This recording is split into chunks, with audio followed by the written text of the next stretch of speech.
晚上睡不着，想看点刺激的，结果调了半天音量都没声音。过了一会，隔壁小姐姐隔着阳台喊：“别再加大音量了，你连的是我家蓝牙音箱，这片子我也有资源。”哎，我操！我大惊失色，去开门的时候我怂成狗，因为这种事情其实已经不是第一次发生了。只不过之前我以为是音箱坏掉了，就直接断了蓝牙。今天不知道哪根筋搭错了，是要与我的音箱一决高下。然后隔壁小姐姐就来找我了。此刻她正一脸无语的看着我。第一次是听相声，第二次是沙雕视频，今天就直接开始看那个东西了。我唯唯诺诺不敢说话，因为确实今天看的不太妙，所以我很迫切的想要开声音。这下好了，隔壁小姐姐都知道我大晚上看了，关键她还是个美女，就这样让我的颜面荡然无存。不过以前怎么没发现隔壁住着个这么美的？我还是想解释一下，其实我只是在追剧。小姐姐靠在门边，那你爱好还挺独特，我更想死了。她不会觉得我把那东西当连续剧追吧？下次追剧的时候，麻烦注意一下你的蓝牙它吧。追剧两个字咬得很重，尾音拉得也很长，颇有一种意有所指的感觉。一定，我自知理亏，也不好多说什么。小姐姐这才满意的离场。送走小姐姐之后，我才后知后觉的意识到，这么说她家的音箱已经连着我的 iPad 好几次了。那她为什么不告诉我？是不是想偷偷跟我一起听相声？我觉得我的 iPad 可能跟小姐姐家的音箱有种特别的缘分。晚上我再一次美滋滋，准备追剧的时候还是没有声音。我趴到阳台上，对着隔壁喊：“小姐姐，你家音箱有声吗？”结果小姐姐穿着纱纱睡衣出现在阳台，头发还在往下滴水。我眼神不自觉地往下瞟，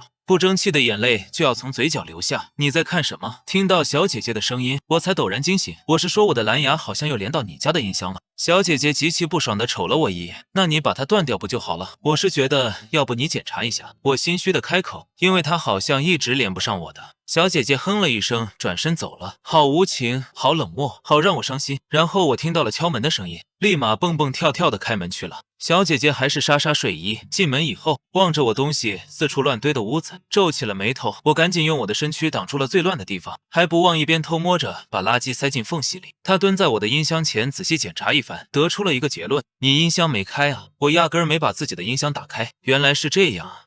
哈哈哈哈！客厅中央抱着 iPad， 我略显尴尬。小姐姐啧了一声，转身准备离开的时候，被地上某个不知名的东西绊了一下，然后我眼睁睁看着小姐姐扑进了我的怀里，这算投怀送抱吗？大哥，你还是个男生吗？小姐姐咬牙切齿。其实不怪她这样说，只是我在她扑过来的时候，及时伸出了我的援助之手，但很不巧没完全接住，于是有了我手撑在她身上的一幕。馒头真香啊，小姐姐，我不是大哥。我很诚恳地对她说。她满脸黑线的站起身，然后我才知道她叫柳如烟，我也很大方地告诉她我叫何强。柳如烟踢了一下刚刚绊倒她的东西，小小的充电器无助地在地上滚了一圈。大哥，你要不请个家政叔叔吧？我点头如捣蒜，都听你的。柳如烟可能不是很想理我，她离开以后，我独自躺在沙发上想入非非。不是，真的不是在想馒头啊。晚上我还做了个很美丽的梦，至于梦到了什么，就是不可说的事情了，以至于早上爬起来的时候差点迟到。今天是新老板来的第一天，可不能给他留下一个不好的印象。在楼下还撞见了柳如烟在买咖啡，但那个时候我急着上班，没来得及跟他搭话。然后我精神十足的进了公司，东躲西藏的钻进工位。如果我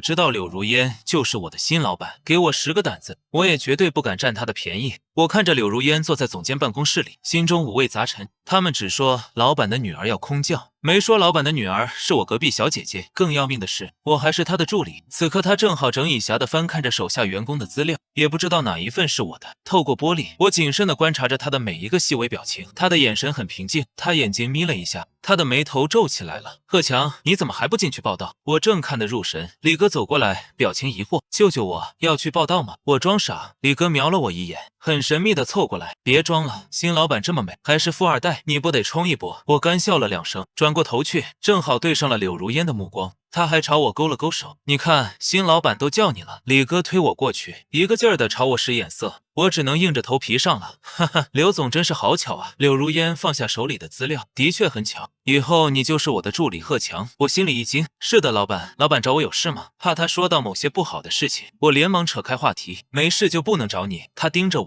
我僵硬的站在那里，当然可以。柳如烟笑笑，我可不是那种无良老板。我顿时松了一口气，还没来得及夸他，他又开口了，找你肯定是有事，去给我买杯咖啡，要时代广场那家纯手磨咖啡，不加糖不加奶，但是味道不能太过，温度要刚好45°C，最好是可降解塑料杯，我不喜欢纸杯。我惊恐的抬起头，您确定您不是某种无良老板？忽然又想起早上撞见他买咖啡的一幕。你早上不是在小区楼下买过了吗？柳如烟视线停在我脸上，没说话，但是我感觉得到她的眼神很火热。给老板买咖啡，我万死不辞，不敢再多说什么。我一个抱拳冲了出去。时代广场离我们公司足足有半个小时的车程，为了保证柳如烟要求的45°C，我还是打车回去的。结果我把咖啡恭恭敬敬地递给他，他只看了一眼，碰都没碰，放那吧。好的，老板。我刚想离开，他又开口了，去把市场部员工近3年的业绩资料给我，重新整理一份。柳如烟把一堆资料塞给我，这些都太久了，最晚明天早上我要看到。我表面笑嘻嘻，心里骂兮兮。他知道市场部有多少员工吗？100多个。如果要整理他的这份资料，我可能需要熬夜加班。哦不，我收回我的话，不是可能是一定。晚上果然如我所料，我不出意外的加班了。我看着公司里的人都陆陆续续的离开工位，而我还在痛苦的整理第73份资料。熟悉的几个同事离开的时候，还要专门过来跟我说一声加油。不知道过了多久，我的桌子上出现了一片阴影。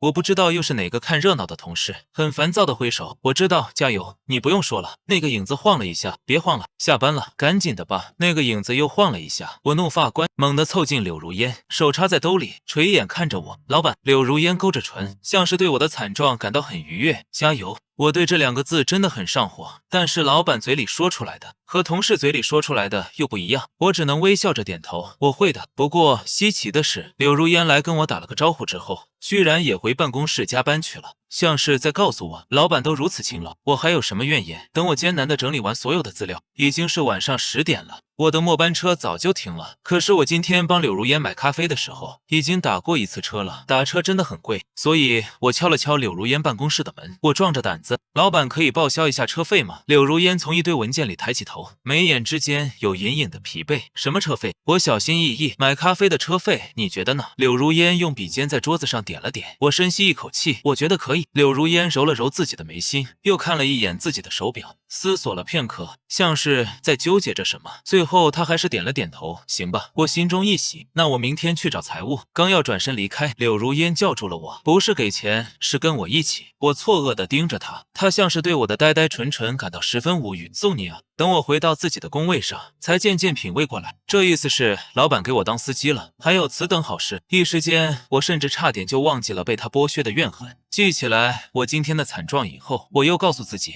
这都是他应该做的。于是我心中的那点激动瞬间平息了。不过柳如烟是真的富二代，这还是我第一次坐宾利吗？豪车就是豪车，座位都要舒服一些。我在车后座美美瘫下以后，一个不经意的抬眼，从后视镜里跟柳如烟对视上了。车里不太明亮，但是我老觉得他那个眼神怪怪的。然后我意识到自己的姿势好像有点太过随意了，整个就是一个优躺。我连忙坐直，不好意思，太累了。有点怎么了吗？柳如烟从镜子里看到我紧张的调整姿势，唇角细微的勾了起来。没怎么，他开车的时候很专注，几乎都不怎么说话。不到半小时我就到了家，以前挤地铁的时候都要将近1个小时呢。这就是有车的好处吗？我们一起加电梯到1楼的时候，进来了一个叼烟的彪形大汉，二手烟的气息在狭小的空间内蔓延开来。我没忍住，连咳了几声。柳如烟站在我前面，手插在裤兜里，听到我咳嗽不止，他转过来看了我一眼，眉头蹙了蹙，然后他转头对着那个彪形大汉说：“公共场合别抽烟吧。”那个彪形大汉恰好楼层到了，转身瞅了瞅我俩，十分不屑地啧了一声：“秀恩爱，关起门来秀啊！”然后他掐了一下烟头，踏出了电梯，只留下一脸尴尬的我和背对着我看不到表情的柳如烟。我选择率先打破尴尬：“谢谢。”柳如烟没再转过来，只是很酷地丢下一句：“是我自己嫌弃，好吧，是我自作多情了。”到了楼层，即将各回各家之前，柳如烟忽然掏出手机，看了几眼后，拧着眉头把手机伸到了我面前。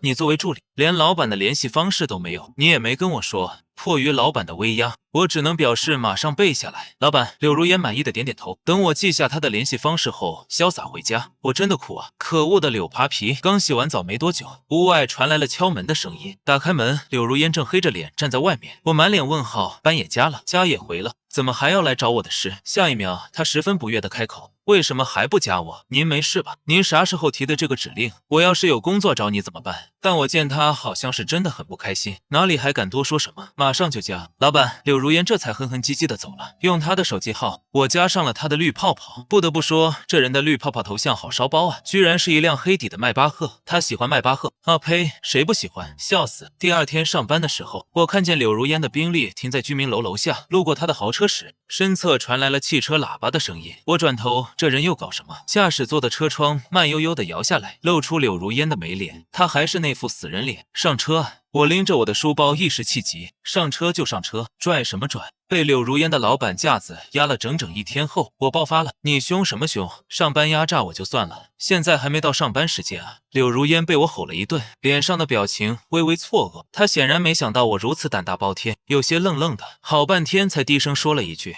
我没凶无语。”真是富二代做惯了，天生对人就要呼来喝去吗？我是新时代的有志少年，我才不做唯唯诺诺的小人。我霸气的一甩头，自己走吧。我坐地铁，身后的柳如烟好像还在那叨叨，但是被欺压的愤怒已经冲昏了我的头脑。我只依稀听到几个词，什么迟到，什么不凶的，我管他呢。就算要剥削人，好歹也等到上班时间吧。然而这种愤怒其实也没有保持很久，在我因为去买了一顿早饭迟到了的时候，它就已经烟消云散。我嘴里叼着半个饼，一路狂奔，刚刚有多酷拽，现在就有多狼狈。到了公司，我才发现柳如烟就那么斜斜靠着墙，站在门口的打卡处，神色不明。完了，一切都完了。我千不该万不该，不该对老板发脾气，得罪谁不好，为什么要得罪自己的顶头上司？他一定是来抓我迟到的。我颤颤巍巍的，一步一步的，极度缓慢的挪过去。柳如烟瞥了我一眼，来了，老板早上好。我抬着头不敢看他，他淡淡应声，然后就陷入了沉默。1秒、2秒、3秒，就在我以为我将要接受制裁的时候，柳如烟忽然开了口：“今天不用打卡了。”不计考勤，胆战心惊的我简直怀疑自己的耳朵。是不是出现了什么听力障碍？啥？柳如烟面色不太正常的咕哝了一句。今天日子特别员工福利。我终于后知后觉的反应过来，我这个月的全勤还能保得住。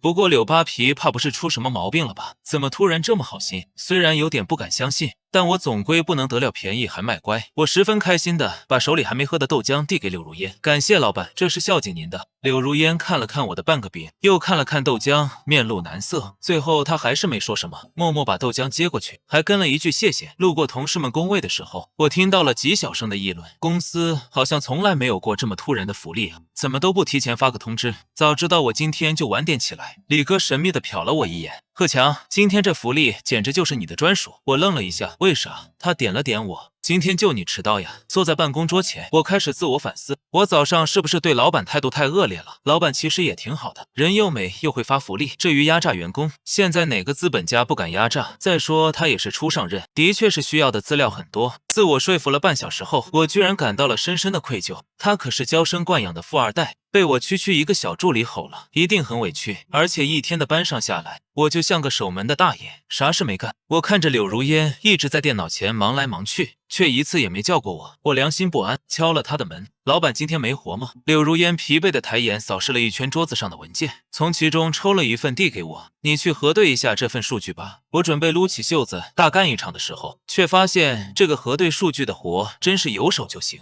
比起昨天轻松了好多倍。看着办公室里几乎没停下来过的柳如烟，我觉得我的良心受到了深深的谴责。下班以后，我去超市买了一大堆菜，老板也是一个人，我要让他感受一下来自员工的浓浓的人文关怀。就是不知道他爱吃什么，没关系，那就按照我爱吃的标准来吧。回到家，我真的大干了一场，洗菜、切菜、炒菜、烧菜、凉拌菜，啥都整上了。精心摆盘后，我去敲了隔壁的大门，什么事？他问我没顾得上。我的保洁叔叔造型摆出了热情洋溢的笑脸。为了感谢老板，我特地做了一顿大餐。老板要不要赏脸过来尝尝？柳如烟一怔，她白皙的眉脸飞上一抹微红，给我。我连连点头，是的，是的。然后柳如烟被半拖半拽的拉到了我家餐厅里，她看着满满一桌子的菜，薄唇微张，眼神呆滞。这么多。我狗腿的推着他坐下，给老板吧，这都不算多。1小时后，我满足的打了个嗝。柳如烟边吃边笑，好像很开心一样。我得意洋洋，怎么样？我的手艺是不是很好？柳如烟没直视我的眼睛，动作幅度极小的点头，还可以。我掐指一算，老板的还可以，就是非常好的意思。那我就勉为其难的接受他的夸赞吧。我笑了，让老板满意是我最大的幸福。柳如烟在我这话说完之后，脸上的表情顿时变得极其不自然。我没太在意，起身收拾碗筷，那就收桌了。动作却忽然被人止住。柳如烟不知啥时候已经默默的套上了我刚刚放在一边的围裙，耳尖泛红。你做饭辛苦了，我来洗碗吧。让老板洗碗，这是一个优秀员工能干得出来的事情吗？我连忙去拉他，不行啊，老板，您的手是用来签文件的，不是用来洗碗的。柳如烟颇为委屈地看着我，谁说我的手只能签文件了？不是那个意思。我一愣，他趁我呆愣，端着碗去了洗碗台，一边打开水龙头，一边自言自语似的说：“我是十项全能，我可以洗碗的。”我站在一旁，试图跟他一起洗。柳如烟手上动作停住，偏过头，一脸严肃地盯着我。我心中老板的威严犹在，所以不敢造次。咋了，老板？贺强。他沉声唤我名字，我一时紧张完了，他该不会生气了吧？啊，我只是不想让老板亲自洗碗。下一秒，他又换上了可怜兮兮的语气：“我帮你洗碗，以后能不能让我来你家蹭饭？”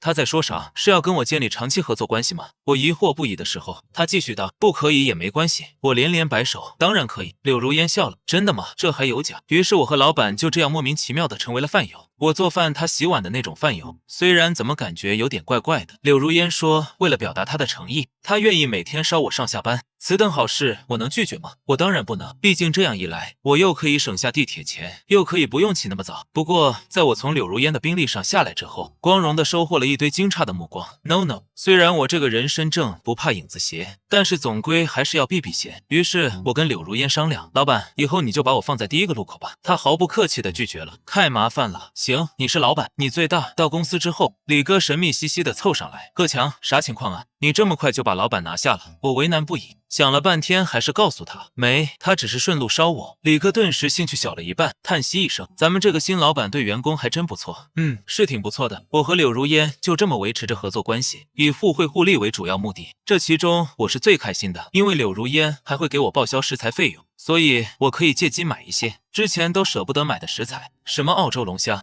什么神户牛肉，统统搞起来。咱家老板吃的东西，那必须是最好的。当然，我嘛，只是沾沾老板的光了。临近下班的时间点，我一如往常的进了柳如烟的办公室。老板今天回去吃什么？我看好像最近和牛很火。柳如烟手肘撑在办公桌上，朝我笑：“随你。”我得了授意，喜滋滋道：“得嘞，那今天就给老板做和牛吃。”然而，在我离开办公室的时候，意外撞上了门口的一个人陈泽。他是公司除了李哥之外有名的大喇叭。此刻他正一脸错愕地站在没关严实的办公室门口，脸上的震惊满到快要溢出来。卧槽，他是啥时候来的？有没有听到我跟柳如烟的对话？他该不会都听到了吧？救命！陈泽看着我，再看看柳如烟，脸色复杂的一溜烟逃开了。我什么也不知道，完了，芭比扣了。不对，我怕什么？我心里又没鬼。我反复告诉自己，身正不怕影子斜。然后我理直气壮地回了家，理直气壮地准备做饭。刚打开家门，我人傻了。我家这是被水漫金山了，从玄关处一直到门口，溢满了不知道哪里来的水，在地上积了不少。我循着过去，发现是卫生间的水管爆开了，正滋滋的往外喷水。看这架势，应该刚开始不久。我连忙拿抹布去堵，但是水压太大，抹布根本就堵不上，甚至于刚堵上就又被喷开了。我第一次遇到这种事，又慌张又无措，急得快当场哭出来了。然而这种关头，我的脑子里居然闪过的是柳如烟的脸，来不及想太多，我连忙去隔壁叫柳如烟。她看到卫生间的惨状也傻了，这我焦急万分，能堵上吗？我家要没了。柳如烟沉吟片刻，撸起袖子冲进了一片喷泉当中。我感激地望着她英勇的背影，又是拿工具，又是拿抹布。经过了一番激战，爆裂的水龙头终于止住了。柳如烟的白裙子被全部浇湿，变成透明的颜色。见我直勾勾盯着她，她耳根子一红。你别看，我傻傻的点头，然后鼻腔一热，有液体顺着人中流下来。我不敢置信地摸了一把红艳艳的鼻血，静静躺在手心，像在昭告天下，我贺强就是个老。柳如烟的表情也变得很精彩，她的耳根子红得快要滴血，不敢正视我。她偏过头去捂着脸，你流鼻血了。我欲哭无泪，手忙脚乱地冲进卫生间，打开水龙头想冲洗，结果这个杀千刀的水龙头又特喵爆开了。卫生间里回荡着我杀猪般的嚎叫。场面一时变得十分混乱。水鼻血、浑身湿透的女人、慌乱的男人，这些精妙的元素都能拍电视剧了。最后柳如烟叫个水管工人来重装一下，我仰天哭泣，都听你的。因为晚上的事情太过混乱，我忘记了陈泽听墙角的事情。第二天去上班的时候，我明显感觉到大家都在对我行注目礼，我还有点小开心，是因为我今天很帅吗？2分钟后我才知道我有多么自恋。李哥拉着我一脸不爽，贺强，你这就不够意思了。我迷迷瞪瞪，咋了？你都跟老板在一起了，还藏着掖着地不告诉哥们？李哥嘟囔道，我啥时候跟老板在一起了？我不仅没有啊，我没有。李哥瞪我一眼，陈泽昨天都听到了，你还说要回家给老板做和牛吃呢，整忘了。我心虚的推开他，啥呀？那都是误会。我挨个解释，做饭是因为想感谢老板的辛劳付出，绝对不是其他的意思。但是我卑微的解释仍然没能打消公司的一些风言风语。我们的同事虽然都很淳朴，但是八卦之心人皆有之。很快有人把取消考勤的那件事和这件事给联系了起来。之前那个很突然的福利，就是老板给贺强专设的吧？难怪我当时就觉得老奇怪了，这也忒幸福了。贺强真是好福气，我不堪其扰，但却更担心柳如烟，他可是大老板，富二代，就这么跟我传起了流言，一定心里很不舒服吧？我也不能麻烦他亲自出面来解释痛苦。纠结了很久之后，我终于鼓起勇气去找了柳如烟。怎么了？他问我，努力摆出一副毫不在意的表情。老板，昨天的事好像传开了来着。柳如烟埋头看文件，淡淡从鼻子里发出一声我不知道他这个是啥意思，但是并没忘记我的目的。我继续道，我都跟他们解释过了，我俩清清白白的，啥也没有。柳如烟还是没看，我又轻轻的嗯了一声，不过也没事，咱俩身正不怕影子斜，管他们说什么呢，对吧？我笑着说。柳如烟的脑袋却在我说完这句话之后缓缓抬了起来，她静静的盯着我，我表情僵硬，生怕她突然来个情绪不佳。过了很久很久，柳如烟慢悠悠的放下手里的文件，双手交叉在身前。如果我身不正呢？后面的半天，我的脑袋里一直回荡着一个声音：身不正呢？不正了。他这是什么意思啊？恍恍惚惚的去了茶水间，李哥正在茶水间捧着他的手机追剧，他看的是经典老剧《倚天屠龙记》。路过他身后时，手机里正好播放到了屠师大会上张无忌求助周芷若的那段剧情。张无忌一脸认真的说，我俩只需问心无愧，他人言语理会作甚。周芷若却笑着说，倘若我问心有愧呢？李哥激动的抓我一脚啊，贺强，你快看，太经典了，这里太经典了。而我神思恍惚，满心都是柳如烟的那句话，他是周芷若那个意思吗？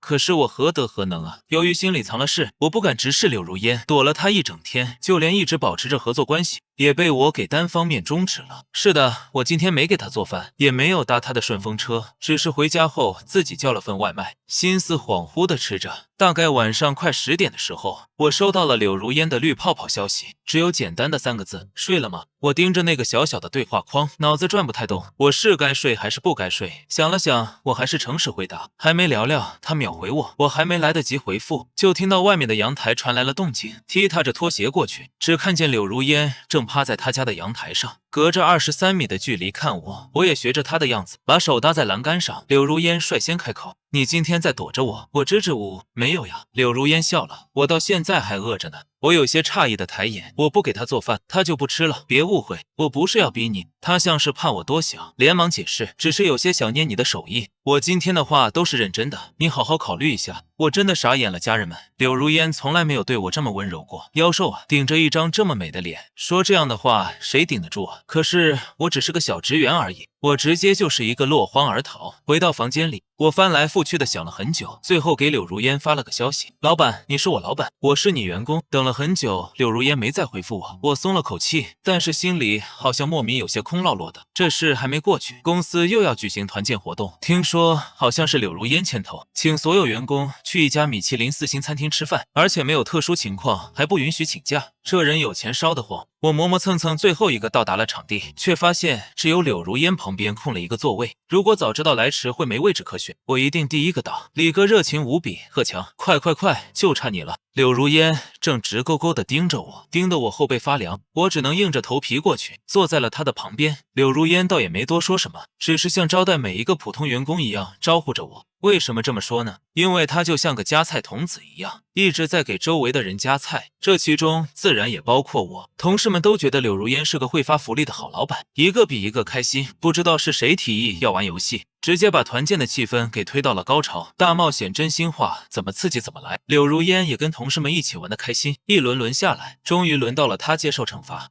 陈泽兴奋地搓手手，眼神在我和柳如烟之间打转转。老板选什么？柳如烟沉吟片刻，真心话，我的直觉告诉我，陈泽这厮定然没安好心。幸好柳如烟选的不是大冒险。陈泽朝我挑了挑眉，那问题来了。老板和贺强是不是悄悄在一起了？这个问题一出，顿时满座哗然。因为在此之前，我和柳如烟早就已经成为了公司里的八卦内容，孰真孰假是一个热议话题。一时间，所有人期待的目光都聚集在了柳如烟身上。我倒是松了口气，果不其然，柳如烟只是笑笑，我和她并没有在一起。她刚说完，又是一阵疑的起哄声。提问者陈泽显然也对这个答案不甚满意，只有我笑得很开心。这下老板亲自辟谣了。总归是该相信了吧？可是下一秒，柳如烟说的话让我当场石化。她慢悠悠地举起杯子，抿了一口，眼神依次扫过在座的人，最后落在我身上。只是我在单方面追求她而已。柳如烟自己爆出来的这句话，一瞬间点燃了所有人，大家都齐刷刷地看向我。天啊，为什么贺强还没答应啊？我坐立难安，如坐针毡，只能尴尬一笑。哈哈哈哈！一时之间，柳如烟的形象好像在众人面前更为亲近，可能是发现老板也并非事事都能做成，距离感变小了。同事们开始推杯换盏。老板，你是我见过最没有架子的老板了。呜呜，老板，我还从来没有吃过米其林餐厅呢。谢谢你敬世界上最好的老板。我只小酌了几杯，埋头苦吃。李哥喝大了，嚎着嗓子：贺强啊，哥误会你了，原来你真的还没跟老板在一起。谁来救救我？这团建我是1分钟都团不下去了，随便找了个借口，我急匆匆地离开了餐厅。只是最后柳如烟目送我离去的眼神，多少有点意味深长。我哪里还顾得上什么眼神，直接手脚并用的跑了。回到家赶紧洗了个澡，让自己冷静冷静，